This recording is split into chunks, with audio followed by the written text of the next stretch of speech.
mapepo makata. Kuna pepo wachafu wa angani wanaomdaka mtu tu anatembea njiani anashtukia nalo. Wanaitwa, wanakaa hapa, wameokupai hii anga yote. Wanatafuta mahali gani waingie. Waikuta roho chafu na madhambi tu wanaingia bila hata usipowaruhusu. Ukikataa wao kazi yao ni kuingia.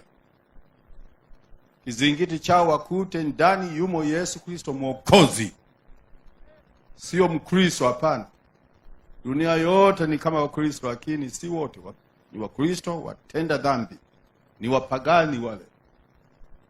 Aliyokombolewa ijapo uchukiza ulokole. Moses Kulola ni mulokole, na analia kutwa kucha.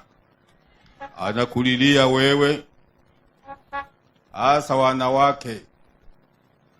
Nalia kwako. Watu ukiuliza, tulikuja tutoto tumoja hapo Mwanza, tuwili, tusichana. Babu asema, bibi, tuambie, nikuuliza swali. Kwa nini huwa mnaomba mnalia? Kuna mtu anakuja kuwanyonga.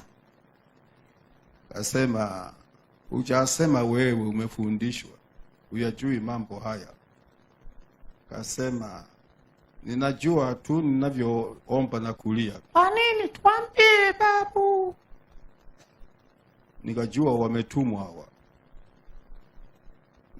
Nikatuambia, kamwambie mama yako aliye mjamzito ninaomba kwa ajili yake ili asizae kilema.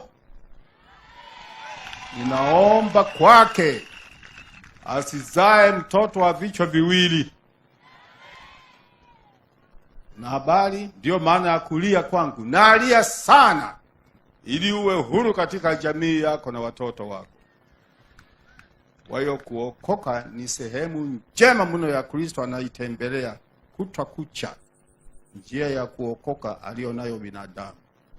Mungu atembei kwa mtu aitwaye Mkristo. Nimebatizwa, jina langu ni Matayo. Hii si kitu. Ibilisi likabatizwa li Lucifer. Unapitana nalo? Na linabatizwa kabla hujabatizwa wewe, lenyewe limejibatiza lenyewe. Upitani nalo. Kwa hiyo ni kumpata Kristo aliye Mwokozi akuokoe. Lazima tu.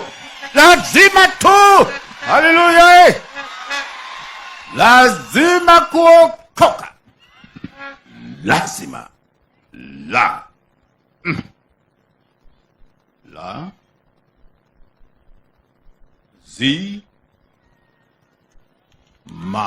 Full stop. Lazima kuokoka. Ni lazima.